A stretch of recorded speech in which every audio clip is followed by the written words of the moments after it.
2025. What a bloody year it's been. We moved into what we thought was a gigantic premise, but it's already feeling quite small. We've done some amazing builds throughout the year. One of the icon builds is obviously the Chevy 2025 model Chevy 2500 has been the standout build for this year. And this offset, being the -12 with an 18-inch wheel, has been the signature fitment for a lot of the builds that have rolled through the workshop. That 18x9 with the -12 stance just gives it that oomph, that low and wide approach is what I like to say, mixed with a 3-inch suspension kit, a 35-inch wheel and tyre combo. Definitely been the most popular kit that we've done for the Chevy 2500s. And the essentials packages. The essentials packages mean getting the vehicle in for stage 1, suspension, wheels, tyres, tow bar wiring, airbags, long-range fuel tank.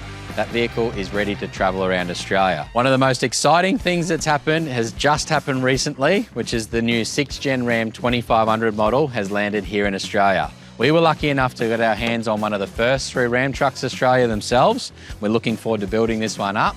We're asking for your feedback at what you'd like to see, because I'm taking all of that on board. With a growing team, it means we can make some exciting parts. Looking at different suspension kits, different wheels, different tyres. You tell me, I'm happy to think about it and implement it into that build there. The F-Trucks. The F-Trucks hold a special place. I think every little boy wants a big F-Truck one day. It's just that big, powerful build. We've done some enormous ones through the workshop. This one here is going to be a stonker once it's finished as well. I'm pretty sure we've just been quoting up a full chrome delete. And speaking of full chrome deletes, it's exactly what we've done to the very, very first Ram 2500 6th Gen that entered Australia. We were lucky to get this one pre-conversion. So we looked at this vehicle, we did a lot of testing on it when it was still left-hand drive. It's a little bit of a unicorn build. It's a mega cab limited longhorn. So the amount of chrome that came on this one here looked a little bit like the F-Truck. But we've done a nice build on this one. 3.25-inch Carli suspension kit, 35-inch wheels and tyres with the colour-coded flares. But we've used those foundation wheels from the US. Shout out to the team at CJC Off-Road. We've got those ones over here to Australia, and we've brought that bronze theme into the chrome delete itself. That front end just definitely looks amazing. The one thing that's slowing down the Rams from a lot of bars hitting the market straight away is that little adaptive cruise sensor at the front there. We've already got the team busy away planning that one. And if you like chrome deletes, I'm your man, trust me. Speaking of colours though, my favourite colour in the Chevy 2500 range is the red. This new red definitely looks amazing. This is actually our second shop truck. So we're lucky enough to have the Ram, but also getting into the Chevys. Why? I've got a few options up in the head as to how we can get a few builds done a little bit differently and how the Chevy 2500 can go from a big level to even better again. So stay tuned for the build on this one. I've got some crazy ideas up my sleeve. Might not suit everyone, but you're gonna have to wait and see. The sterling grey colour from Chevy has been the most popular colour since the slate grey ended. Everyone loved the slate grey, but once you put one next to this new sterling grey, this thing definitely pops. Looks amazing. The essentials builds on those ones there. We've done some big 5-inch builds. We've done 6.5-inch builds on 37s. But just remember, if you've got 37-inch wheels and tyres, it typically won't fit in your spare wheel location. So having that spare wheel on the back of a canopy is one thing. And behind this little Ram 1500 up the back there, you can see a boat on the roof of a gigantic Chevy 2500. Are the 1500s out? I think they've still got a place, but dialing them in definitely takes that little bit more effort, and getting them built the right way to ensure that you're legal on the road is a big thing to consider. This one was in much need of a suspension upgrade and a few other tweaks. We've got it sorted. And then this big Chevy is one of my favourite red ones to date. Every single red Chevy that we've had in the workshop in 2025 has had a 5-inch lift or bigger. This one here, the customer's gone to that next level. Concept Canopies have gone and installed their amazing tray canopy combo at the back. The slide-out kitchen in that design's been one of my favourites from a canopy company here in Australia, and adding the satin PPF over that red just gives this look a really unique finish. I don't think there's going to be another build on the road that looks as sexy as this big red, but there's been some other good-looking builds in the different colours. The new blue from Chevy hasn't been as popular, but I really, really like it. The sterling grey, like I said, is one of the most popular options, and so are the ADD bars from the US.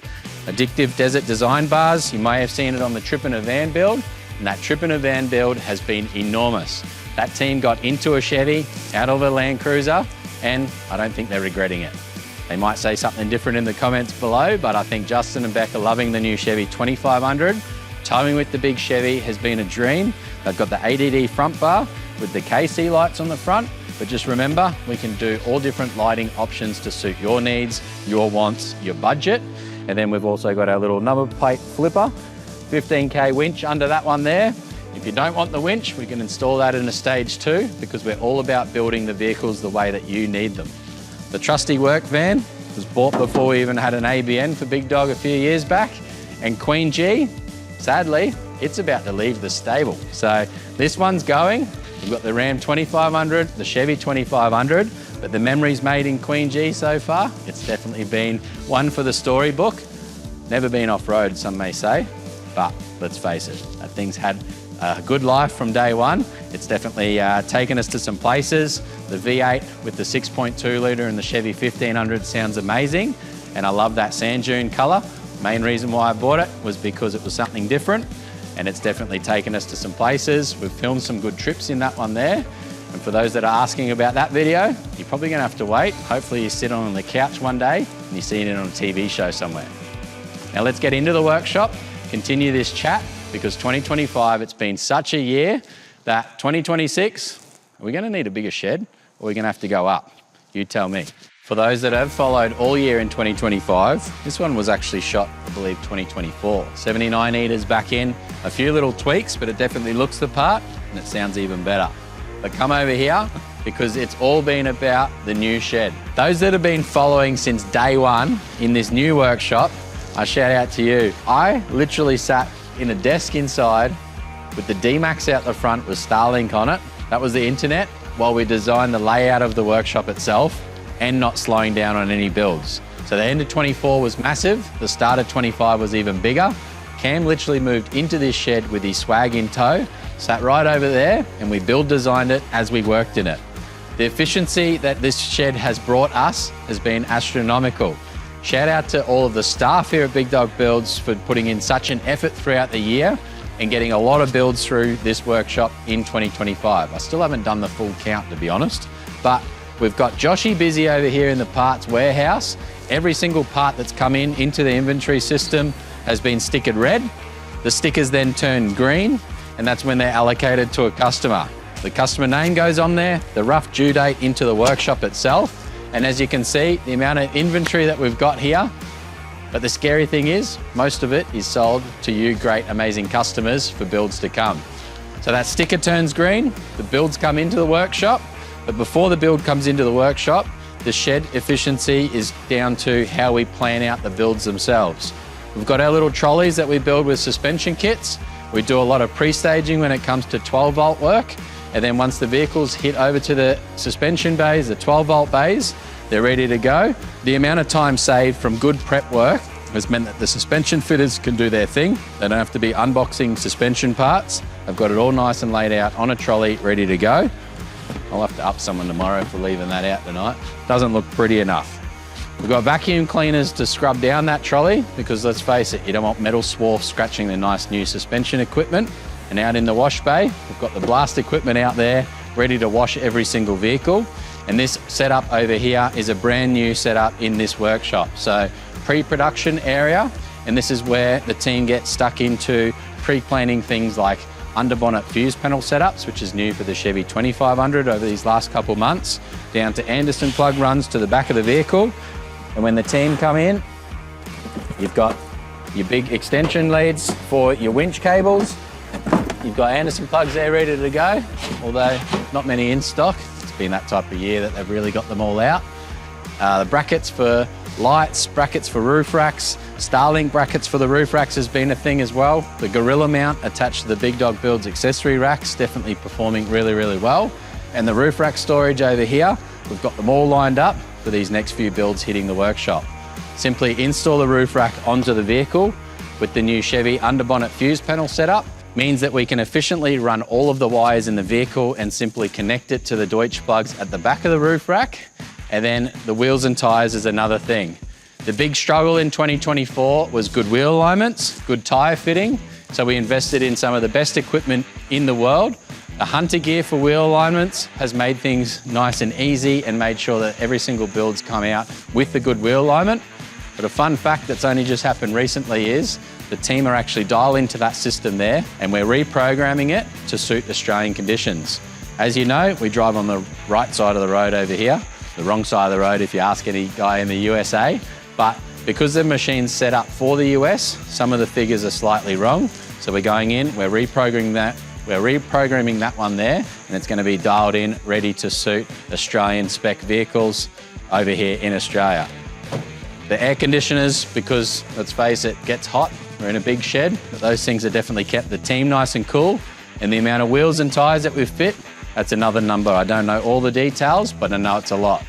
KMCs, the methods of course have been nice and popular. The standout tyres would be the Yoko G016 as well as the Nitto Ridge grappler. Literally 800 of them in the last 10 months, I believe. And this gear over here has really meant that we were able to level up our wheel and tyre setup itself. Road force balancing every single wheel tyre combination that goes onto the vehicle and getting these ones prepared before your vehicle even enters the workshop has meant that we're able to decrease the time that the vehicle's in the workshop itself. We're able to pre-plan, have those wheels and tyres on a trolley ready to go. That trolley gets wheeled over to the hoist. The wheels and tyres get installed after the suspension's done, and it's that much quicker in and out. Another new addition to the workshop is the new R&D bay over in the back corner. And for those that have been following as well, I think this area is about to grow quite dramatically in the next few months. We've got laser machine coming, we've got CNC press brake coming, because it's all going to be coming down to rapid prototyping. Once we can rapid prototype new parts, we can get them installed in a heartbeat. With the 2 shop trucks mean that we're able to do a lot of test fitting in our own vehicles. And shout out to the customers over this 2025 period that have let us put their vehicles into the workshop, had it here for a little bit longer than a normal build, and really let us learn about the new platforms. The big one that comes to mind there is the Toyota Tundra. It was a new rollout in 2025. We've had some great customers come in. Some of the toughest Tundra builds in Australia is because that customer let us sit with their vehicles over in the R&D bay for that extended period of time. So that really shout out to those guys there. The 1500s, the Tundras, you really want to get those ones into the workshop pre-registration. And that means we're able to give it a GVM upgrade without losing your tow capacity. Once the 1500 and the Tundra's registered, any GVM upgrade is going to come off your tow capacity. So you can't extend your GCM, and that's where you really want to step up to a HD truck. And some of the toughest HD trucks in Australia have come through this workshop in 2025. And for 2026, there's a sneak peek of one of the toughest F trucks in Australia right there. 5.5-inch lift, 37-inch spare wheels under the back of this one here. Got the factory tub, the blacked out front end, the Baja lights, the hidden winch, you name it. This thing's got everything, including our new R&D under-seat battery setup for the Ford F250 350. We appreciate every single customer that's come through 2025. I think 2026 is going to be the year of the Ram, being the 6th gen. The Chevys aren't going anywhere. And if you've got an F truck on order, I'm keen to see yours come through as well. So if you like this video, guys, we really appreciate the feedback. Check these 2 videos out there, these 2 videos below, and I'll see you this year.